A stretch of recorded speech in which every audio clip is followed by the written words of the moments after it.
জীবনে অসংখ্যবার প্রতিজ্ঞা করেছি এই ব্যক্তির দল সম্পর্কে কোনো প্রকার কথা বলবো না, কিন্তু দেখা যাচ্ছে কয়েকদিন পর পর তারা এমন কিছু বক্তব্য রাখে, এমন কিছু বক্তব্য তারা দেয় যার সম্পর্কে কথা বলা এক প্রকার ফরজ হয়ে দাঁড়ায়।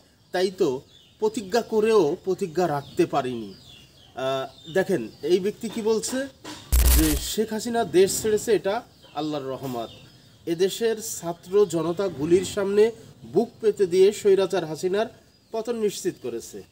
বাংলাদেশের ইতিহাসে এত বড় আন্দোলনের নজির নেই, আন্দোলনে এত নির্যাতন আর হত্যাযজ্ঞের ইতিহাসও নেই আমাদের দেশে। আমাদের বীর সন্তানরা জীবন দিয়ে স্বৈরাচারের পতন নিশ্চিত করেছে, যা আমরা পারিনি। শেখ হাসিনার পতন না হলে একদলীয় সরকার ব্যবস্থা কায়েম হতো, দেশে মাত্র একটি দল থাকতো। প্রথমত কথা হলো যে শেখ হাসিনাকে এ দেশ থেকে পাড়িয়ে গেছে, এটি আল্লাহর রহমত। কিভাবে সেটি আমরা বুঝবো?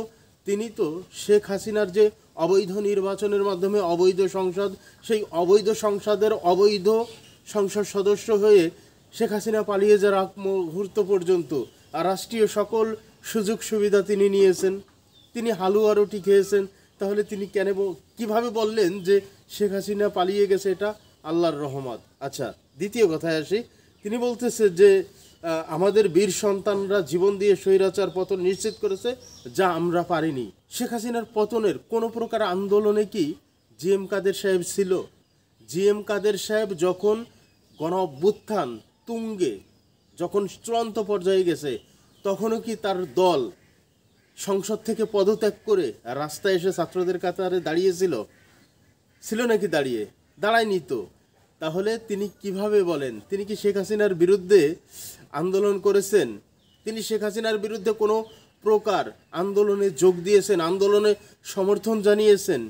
তাহলে এসব পাকা পাকা কথা বললে তখন কথা বলাটা খরচ হয়ে দাঁড়ায়। এবার আসেন বর্তমান স্বরাষ্ট্র উপদেষ্টা জাহাঙ্গীর আলমের এই বক্তব্যটি আগে একটু শুনুন। আইন শৃঙ্খলা কোনো অবস্থায় অবনতি হতে দেওয়া যাবে না।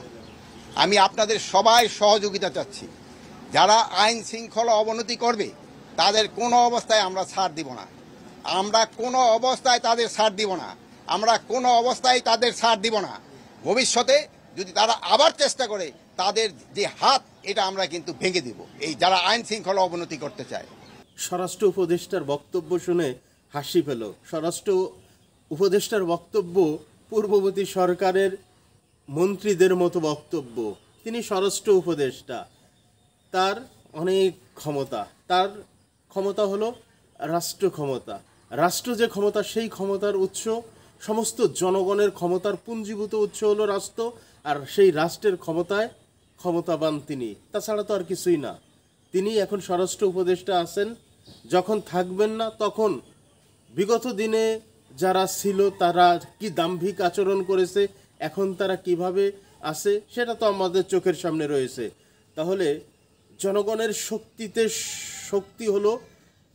শক্তি হলো রাষ্ট্রীয় শক্তি। সেই জনগণ, চোর থাকবে, গুন্ডা থাকবে, বদমাইশ থাকবে, হাজি থাকবে, পাজি থাকবে, ভালো থাকবে, খারাপ থাকবে, সব মিলিয়ে তো একটি রাষ্ট্র ও তার জনগণ। তাহলে স্বরাষ্ট্র উপদেষ্টাকে এই হুমকি দিতে পারেন, জনগণকে এই হুমকি দিতে পারেন?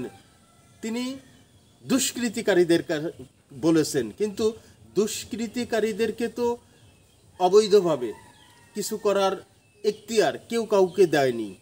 আইন যদি সবার জন্য সমান হয়, বৈষম্য দূর করার পিছনে যদি আমরা চলতে চাই বা চলতে থাকি বা চলতেছি, তাহলে কিভাবে একজন সন্ত্রাসী হোক, খুনি হোক, ডাকাত হোক, চোর হোক, বদমাশ হোক, তার বিচার আইন হাতে তুলে নিতে পারি? অথবা স্বরাষ্ট্র উপদেষ্টা আইন হাতে তুলে নিতে পারে নাকি? কোনোভাবেই পারে না। রাষ্ট্রীয় আইনে সমস্ত অপরাধীদের বিচার হয়, সেখানে তো স্বরাষ্ট্র উপদেষ্টা এভাবে বলতে পারেন না। বিগত দিনে আমরা দেখেছি বিগত সরকারের মন্ত্রী, বিশেষ করে প্রধানমন্ত্রী, কিভাবে হুমকি দিতেন, কিভাবে হাত ভেঙে ফেলার কথা বলতেন। একই ধারায় স্বরাষ্ট্র উপদেষ্টা বললেন। তাহলে স্বরাষ্ট্র উপদেষ্টা কি তাদের নীতি অনুসরণ করে চলছেন? বাহিরের রাষ্ট্রে হুমকি দিতে পারেন, ধামকি দিতে পারেন, কিন্তু দেশের জনগণকে হুমকি ধামকি দিলে জনগণ সেটি মানবে না, জনগণ সেটি ভয় পাবেও না। যদি তাই পেত তাহলে প্রচণ্ড ক্ষমতা ধর ছিল বিগত সরকার প্রধান, প্রচণ্ড ক্ষমতা নিয়ে, প্রচণ্ড দাম্ভিকতা নিয়ে তিনি যে হুঙ্কার ছাড়তেন, জনগণ ভয় পেয়েছে।